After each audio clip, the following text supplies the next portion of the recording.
वंदे मातरम दोस्तों। आज हम लोग JCERT कक्षा 8 की हिंदी पाठ्य पुस्तक भाषा मंजरी का प्रथम पाठ पढ़ेंगे। प्रथम पाठ का शीर्षक है पुष्प की अभिलाषा और इसके कवि है माखनलाल चतुर्वेदी।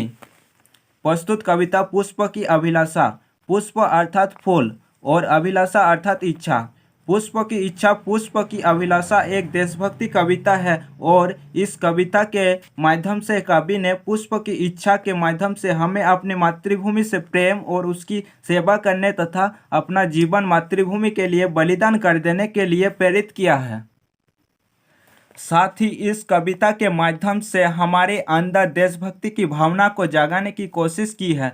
दोस्तों, हम लोग पुष्प का प्रयोग कोई कामों के लिए करते हैं, जैसे पुष्प से पूजा करते हैं, भगवान को चढ़ाते हैं। सुंदर महिलाएं अपने बालों में गजा के रूप में लगाती है, तो कभी किसी व्यक्ति का स्वागत करने के लिए हम फूलों की माला बनाकर उन्हें पहनाते हैं, या कभी किसी व्यक्ति के मृत्यु हो जाने पर हम उनके शवों पर हम लोग फूल चढ़ाते हैं। लेकिन एक पुष्प की अभिलाषा भी है दोस्तों, जिसकी इच्छा कुछ और ही है। ये इच्छा क्या है, इस कविता को पढ़ने के बाद हम जानेंगे। हम लोग इस कविता का पहला वचन करेंगे, आप लोग ध्यान से सुनिए, इसके बाद मैं इसका भावार्थ समझाऊंगा। कविता इस प्रकार है।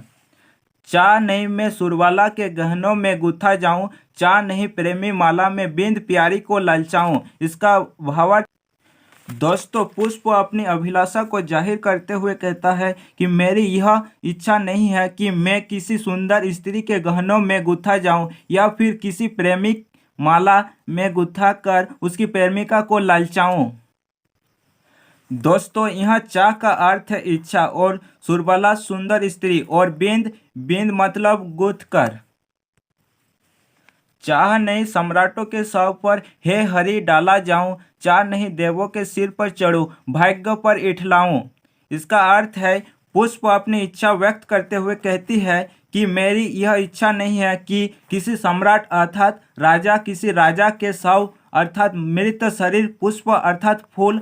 पुष्प कहती है कि मेरी इच्छा नहीं है कि किसी राजा के शव पर हे हरि अर्थात भगवान का नाम लेकर डाला जाऊं, और मेरी इच्छा यह भी नहीं है कि देवों की सिर पर चढ़ूं अर्थात भगवान की मूर्तियों पर मुझे कोई न चढ़ाए।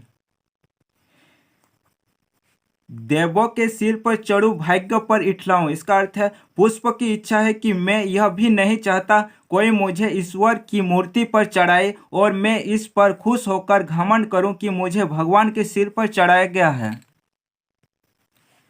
मुझे तोड़ लेना बनवाली उस पथ पर देना तुम फेंक, मातृभूमि पर शीश चढ़ाने जिस पथ जय वीर अनेक। इसका अर्थ है पुष्प अपनी इच्छा व्यक्त करते हुए अपने माली से कहता है, वो माली तुम मुझे तोड़ लेना और उस रास्ते पर फेंक देना जिस पथ पर पथ अर्थात रास्ता अर्थात जिस रास्ते पर बहुत सारे वीर पुरुष अपनी मातृभूमि अर्थात देश पर बलिदान होने के लिए वीर गति प्राप्त करने के लिए अपना शीश चढ़ाने अर्थात वीर गति प्राप्त करने के लिए जा रहे हैं। तो दोस्तों, यह एक बहुत ही सुंदर देशभक्ति कविता माखनलाल चतुर्वेदी द्वारा रचित है और यह कविता देशभक्ति की भावना से भरी हुई है और हमारे अंदर देश के प्रति, मातृभूमि के प्रति अपने को बलिदान करने को प्रेरित करती है, देशभक्ति भावना जगाने की कोशिश करती है। प्रस्तुत कविता में कवि ने पुष्प के माध्यम से हमें मातृभूमि की सेवा करने के लिए प्रेरित किया है। पुष्प का उपयोग कई तरह से किया जाता है, किंतु पुष्प की इच्छा है कि मातृभूमि के लिए प्राणोत्सर्ग करने वाले के पथ पर ही उसे डाला जाए। तो चलिए इसके क्वेश्चन आंसर करते हैं। 1 नंबर प्रश्न है, पुष्प की अभिलाषा कविता में पुष्प के द्वारा क्या क्या अभिलाषा व्यक्त की गई है? तो इसके उत्तर है पुष्प की अभिलाषा कविता में पुष्प उसे तोड़कर उस रास्ते पर फेंक दिए जाने की अभिलाषा व्यक्त करता है जिस रास्ते पर देश के वीर सैनिक अपनी मातृभूमि की रक्षा करने के लिए सर्वस्व निछावर करने के लिए जाते हैं। 2 नंबर प्रश्न है, मातृभूमि से आप क्या समझते हैं? इसके उत्तर होंगे मातृभूमि का मतलब है हमारी जन्मभूमि, जहाँ हम जन्म लेते हैं और रहते हैं, जिस देश के हम निवासी होते हैं। भारत हमारा मातृभूमि है।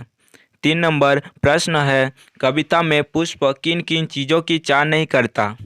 इसके उत्तर है कविता में पुष्प यह नहीं चाहता कि उसे सुंदरियों के गहनों में लगाया जाए, प्रेमी के माला में गुथा जाए, सम्राटों के शव पर डाला जाए, और ना ही उसकी यह इच्छा है कि उसे देवताओं को अर्पित किया जाए। 4 नंबर प्रश्न है, मुझे तोड़ लेना बनवाली उस पद पर देना तुम फेंक, मातृभूमि पर शीश चढ़ाने जिस पद पर जाए वीर अनेक। इन पंक्तियों का आशय स्पष्ट कीजिए। उत्तर होगा, इन पंक्तियों का आशय है पुष्प माली से अनुरोध करता है कि वह उसे तोड़कर उस रास्ते पर फेंक दे जिस रास्ते से देश के वीर सैनिक देश के लिए स्वयं को बलिदान करने जाते हैं। 5 नंबर प्रश्न है, देवों के सिर पर चढ़कर अपने भाग्य के ऊपर इठलाने से पुष्प क्यों बचना चाहता है?